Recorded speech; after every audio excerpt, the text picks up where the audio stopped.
Let's check in on stock of the day, which is Xero.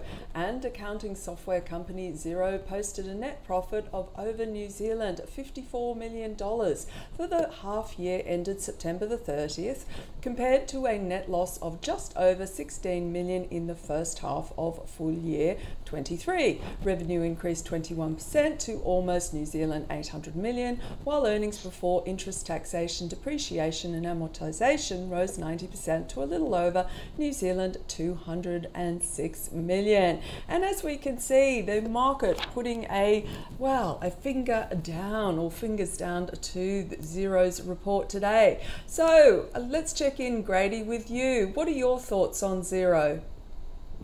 Absolutely. Well, Xero's results today, they did seem kind of impressive at first glance. And obviously the company had that cost-cutting measure at the start of the year by cutting a lot of their headcount. So that's a move in the right direction in this high-cost environment. But at the same time, looking at the analyst point of views across the board, the results are actually a miss of what analysts were expecting. They're expecting quite a lot more growth, especially how aggressively the company was cost-cutting earlier this year. Now, the company is kind of trading on a PE between 60 to 80 times, which implies high growth outlook. And the stock has always been priced in with a really high growth outlook. So with understanding that, and any slight miss in earnings, it just goes to show that the market would definitely punish the company for such a result. So as we saw today, the earnings was a slight miss. So naturally, the market is definitely punishing Xero today. Okay, Grady, given that it is expensive and they've had a bit of a miss, what would be possibly an alternative? Sorry, a bit of a fastball question while we fix a technical hitch here with Howard. That's okay. At the moment in the tech sector for us, it's technology one is the growth outlook one for us, and we've just upgraded it from a hold to a buy.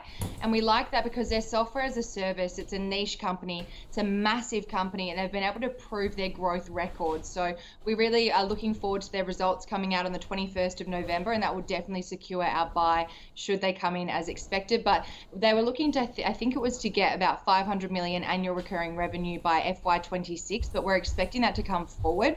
So technology one's the one on our radar for the tech sector at the moment. But as for Xero, it's a hold at this level because the company is a very strong company. They do have a high growth outlook in the US market, and they're really aggressively attacking that over the coming years, and they have said that today in their report.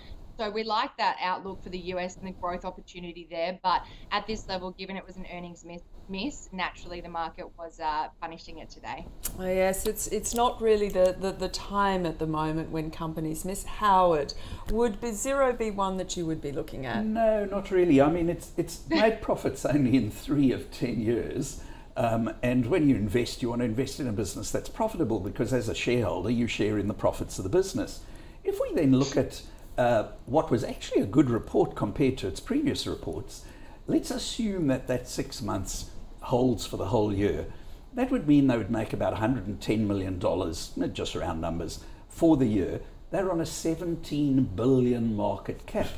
So, you know, most viewers and I personally don't cope easily with numbers in billions. So an easy way to look at it is to knock off 3 zeros from the market cap and knock off 3 zeros from the earnings.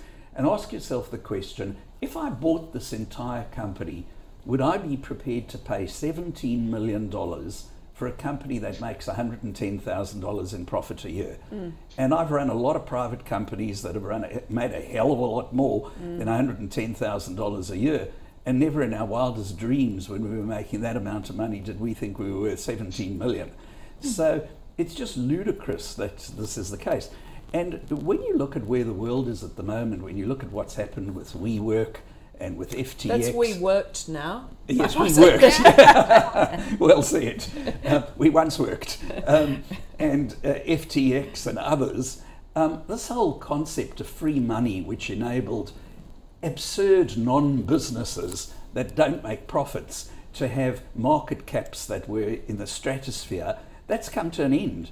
And effectively, Xero is certainly a better company than those two companies, but to be at a market cap of somewhere around 17 billion or 16 billion now after the drop today is still crazy. So no, we TeamInvest members would look at this and say it makes no sense. Okay, so you wouldn't be a holder, you wouldn't be a buyer, would you be a seller?